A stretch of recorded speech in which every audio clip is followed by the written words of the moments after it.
নমস্কার বন্ধুরা, হর হর মহাদেব।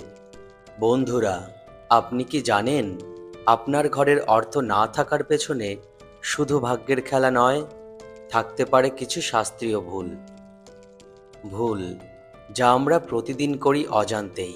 আর সেই ভুলগুলোই টাকা, সমৃদ্ধি আর শান্তিকে দূরে ঠেলে দেয়।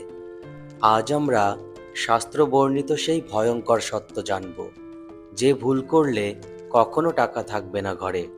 বন্ধুরা, অর্থ শুধু কাগজ বা ধাতু নয়, অর্থ হলো এক প্রকার শক্তি।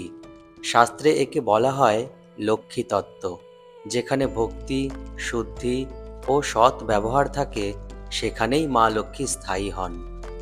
কিন্তু যেখানে অপবিত্রতা, অলসতা আর অসম্মান, সেখান থেকে অর্থ নিজেই পালিয়ে যায়। চলুন এবার জেনে নিই সেই ভয়ঙ্কর ভুলগুলি। প্রথম ভয়ঙ্কর ভুলটি হল টাকার অসম্মান।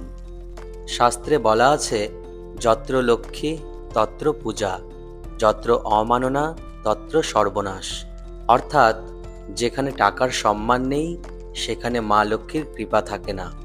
টাকাকে মেঝেতে ছুঁড়ে ফেলা, ছেঁড়া নোট ব্যবহার করা বা টাকাকে জুতোর কাছে রাখা, এসব করলে অর্থ কখনো স্থায়ী হয় না। টাকা মানে দেবী লক্ষ্মীর আশীর্বাদ। তাকে অসম্মান করলে ভাগ্যও আপনাকে অসম্মান করবে। দ্বিতীয় ভুল, রাত্রে ঝাড়ু দেওয়া। শাস্ত্র মতে সূর্যাস্তের পর ঘরে ঝাড়ু দেওয়া মানেই ভাগ্যকে ঘর থেকে তাড়িয়ে দেওয়া। কারণ সন্ধ্যা হলো দেবদেবীদের আহ্বানের সময়। এই সময় ঝাড়ু দিলে মা লক্ষ্মী অপমানিত হন এবং ধন সম্পদ চিরতরে ঘর ছাড়ে। হাজার বছর ধরে গৃহস্থরা এই নিয়ম মানছেন। আর যেখানে নিয়ম ভাঙা হয়েছে, সেখানেই এসেছে অভাব। তৃতীয় ভুল, ঘরে অশুচি পরিবেশ।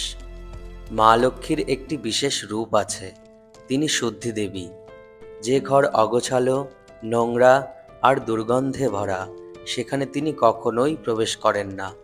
শাস্ত্র বলছে, রান্নাঘরে অশুচি থাকলে অর্থের দেবী ক্রুদ্ধ হন। আর মন্দির বা পুজোর জায়গায় অশুচিতা থাকলে ধনভাগ্য একেবারেই নষ্ট হয়ে যায়। চতুর্থ ভুল, দেবতার অবহেলা। অর্থ আসে দেবতার কৃপায়, কিন্তু আমরা যখন পুজোর জায়গায় প্রদীপ জ্বালাই না, মূর্তিকে অশুচি অবস্থায় ফেলে রাখি, তখন দেবতারা ক্রুদ্ধ হন। শাস্ত্র অনুযায়ী পূজাস্থান অবহেলা করা মানে সরাসরি ধনভাগ্যকে অস্বীকার করা। তাই প্রতিদিন অন্তত একটি প্রদীপ জ্বালানো বাধ্যতামূলক। পঞ্চম ভুল, রাতে শিষ্য বা সন্তানকে অভিশাপ দেওয়া। শাস্ত্রে বলা হয়েছে, পিতৃশাপ মহাঘোর লক্ষ্মীনাশন কার্ণম।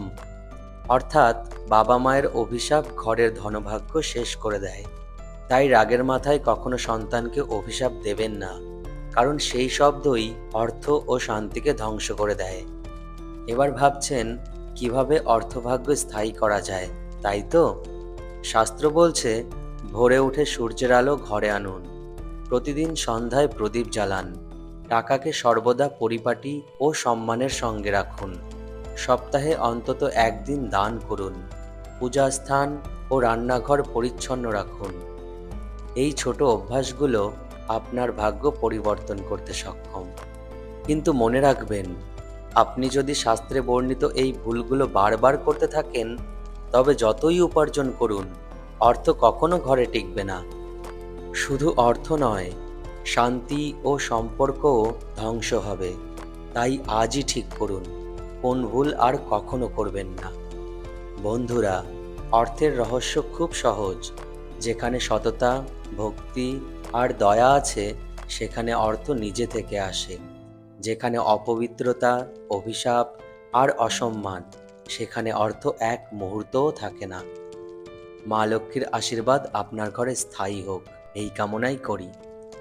বন্ধুরা, ভিডিওটি ভালো লেগে থাকলে লাইক দিন, বন্ধুদের সঙ্গে শেয়ার করুন আর কমেন্টে লিখুন আপনি কোন ভুলটি আর কখনো করবেন না। আর আমাদের সঙ্গে থাকতে চ্যানেলটি সাবস্ক্রাইব করুন, কারণ পরের ভিডিওতে আসছে আরও শাস্ত্রীয় রহস্য। আজকের ভিডিওটি এই পর্যন্তই থাক। সবাই ভালো থাকবেন, সুস্থ থাকবেন। জয় মা লক্ষ্মী।